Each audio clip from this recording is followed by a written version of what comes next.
What if you suddenly knew that the whole world was about to be destroyed, and no one but you believed it? Imagine dedicating years of your life to a project that seems impossible, while everyone around you laughs at you. That was Noah's reality. In the midst of a corrupt generation, he was given an extraordinary mission to build the ark that would save life on earth.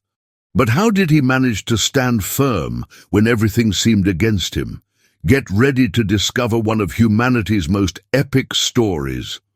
In the book of Genesis, chapter 6, verses 5 to 8, the earth was going through a period of unprecedented moral darkness. Wickedness had spread like an uncontrollable plague, consuming every aspect of society. Humanity's thoughts were continually perverse, and violence reigned in relationships between men.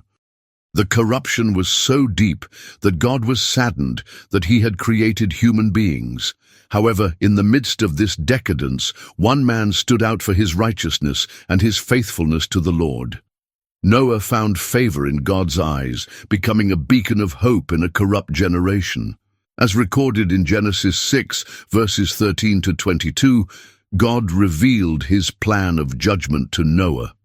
"The end of all flesh is come before me, for the earth is filled with violence." But along with the announcement of destruction came an extraordinary mission: to build an ark that would guarantee the survival of his family and every animal species. It was a calling that would require unwavering faith and total dedication. The divine instructions were precise, every detail demonstrating God's wisdom. The ark was to be made of cypress wood, a resistant material that would guarantee its durability. Its dimensions were grandiose: 135 meters long, 22.5 meters wide, and 13.5 meters high. The structure would have 3 floors, a roof and a side door, all meticulously planned to house the life that would continue the world after the flood. Furthermore, in Genesis 6:14, God commanded that the ark be coated with bitumen inside and out. This waterproofing material would be essential to seal the structure, protecting its occupants from the overwhelming force of the waters. Every detail of the construction had a definite purpose, highlighting the Creator's precise plan. Building the ark was not only a technical challenge, but also a test of faith. Up until that point, humanity had never witnessed rain that could cover the entire earth. However, as recorded in Hebrews 11:7, Noah, moved by holy fear, obeyed the divine call and began his mission. While the inhabitants of the earth went about their lives without concern, eating, drinking, and marrying, as described in Matthew 24:38, Noah devoted himself tirelessly to building the ark. His work required arduous physical effort, but he also needed extraordinary emotional resilience to face the scorn and disbelief of his contemporaries. Every hammer on the wood, every measurement checked, and every layer of bitumen applied represented silent declarations of his trust in the Lord's words. More than a builder, Noah was a preacher of righteousness. In 2 Peter 2:5, he is described as someone who warned his generation of impending judgment. Thus the ark was not just a vessel, but a living testimony to the faith of a man who chose to obey God in the midst of a world steeped in corruption. At each stage of the work, Noah's faith was reaffirmed. He was not only building a refuge from the flood, but also a symbol of God's faithfulness. The design of the ark required detailed planning and meticulous execution. The cypress wood had to be cut to exact measurements, treated properly, and positioned precisely to ensure the strength of the structure. Each piece of the ship followed divine specifications, reflecting the perfection of the heavenly plan. The bitumen coating also required meticulous work. Every centimeter had to be sealed to ensure that not a single drop of water penetrated the interior. It was an arduous process, but essential for the safety of those on board. Day after day, the ark took shape, Its imposing walls rose, the internal compartments were prepared, and little by little the vessel became a symbol of Noah's obedience. For years he persisted in his mission, facing the scorn of his generation. Throughout this period, as well as building the ark, Noah had to prepare himself for the great responsibility of preserving creation. As described in Genesis 6:19-20, God commanded, "Of every living thing, of all flesh, you shall bring 2 of each kind into the ark, to keep them alive with you. Male and female they shall be."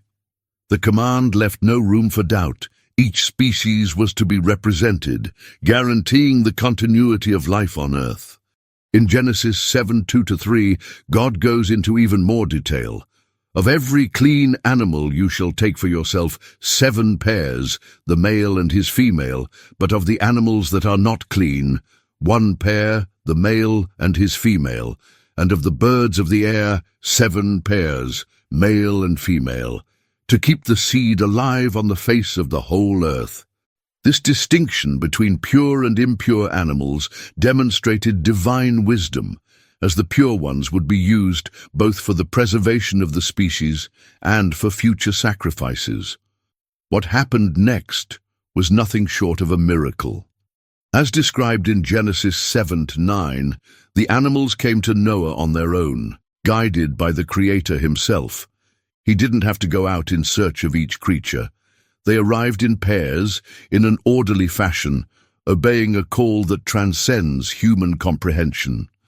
Accommodating the species inside the ark required careful planning. Larger animals were probably accommodated on the lower floors to ensure the stability of the vessel. Birds and smaller species could occupy the upper levels. Compartments were designated to separate predators from prey and avoid any kind of threat to the preservation of lives. In addition, food for all the occupants had to be stored. Genesis 6:21 mentions this concern. "You shall take with you all the food that is eaten and gather it for yourself, and it shall be for food for you and for them." This required an immense effort in collecting and organizing food to sustain Noah's family and all the fauna during an unknown period. An efficient storage system was needed, considering the variety of food species. Hay for the herbivores, grain for the birds, preservable fruit and vegetables, as well as the need for drinking water.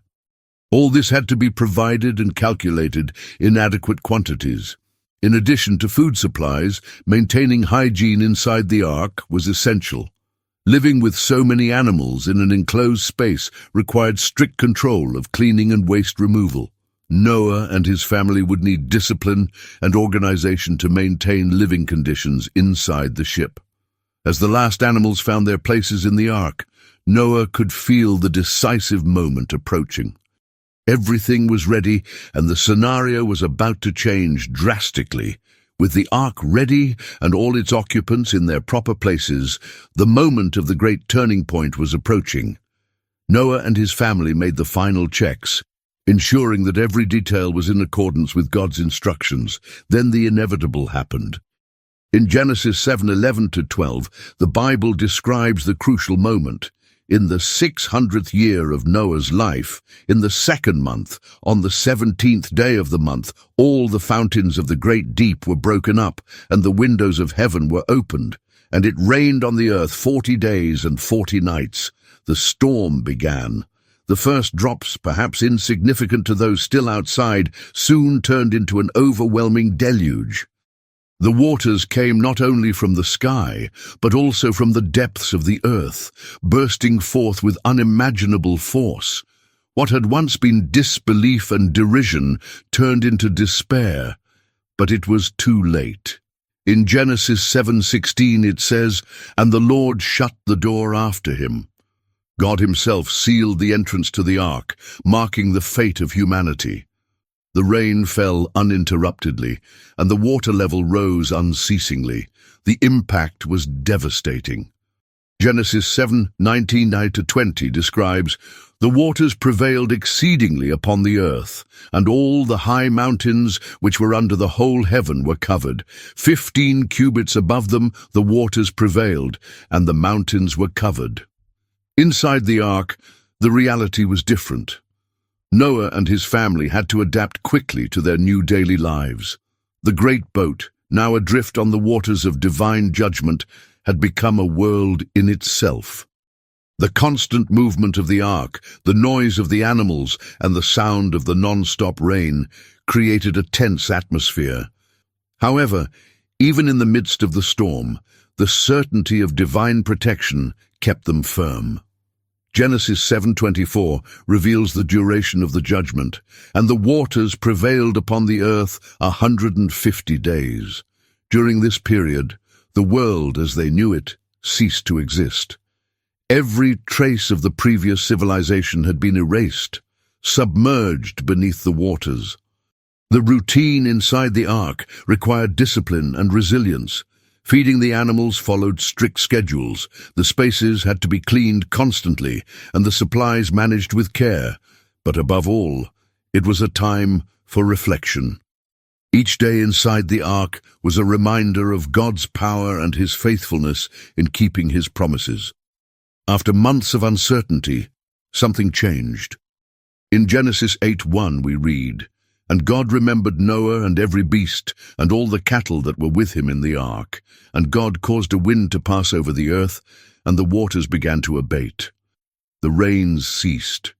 The fountains of the abyss were closed. The waters began to recede slowly. The judgment was coming to an end." Then in Genesis 8:4, something extraordinary happened.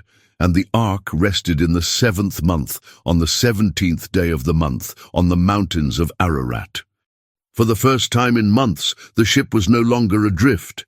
However, even with the ark resting on the earth, the outside world was not yet ready to be inhabited.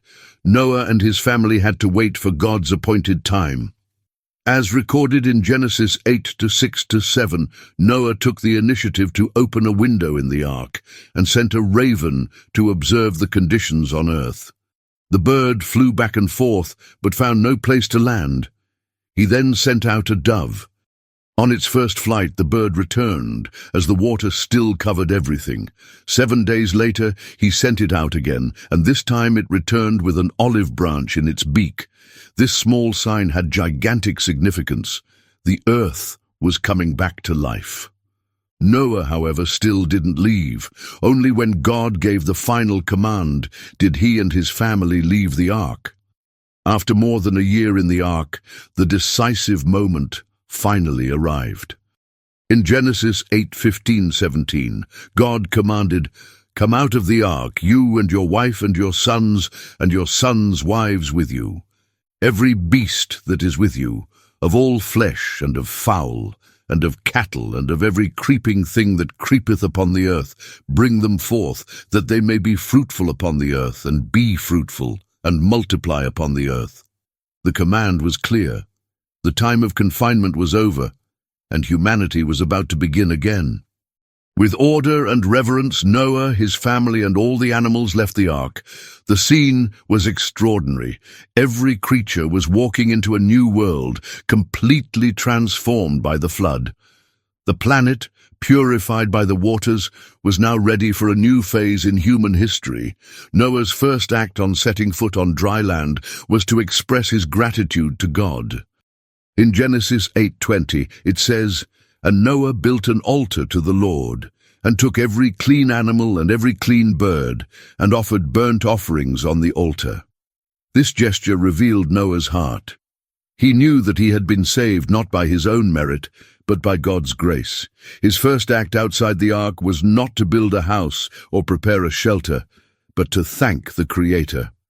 And God's response was not long in coming. In Genesis 8:21 we read, "And the Lord smelled the sweet aroma, and said in his heart, I will no longer curse the ground because of man, At that moment, God established a new covenant with humanity. In Genesis 9:12-13, he declared, "This is the sign of the covenant that I have made between me and you, and between every living soul that is with you for perpetual generations. My bow I have set in the cloud, and it shall be for a sign of the covenant between me and the earth." Ndulan. The rainbow became a visible reminder of the divine promise. Never again would a flood destroy the earth. It was a symbol of God's mercy and faithfulness. In addition to the covenant, God also gave humanity new directions. In Genesis 9:1, he blessed Noah and his sons, saying, "Be fruitful and multiply and fill the earth." The command was similar to the one given to Adam and Eve. The world was to be repopulated, and Noah and his family had the responsibility of starting this new phase of human history.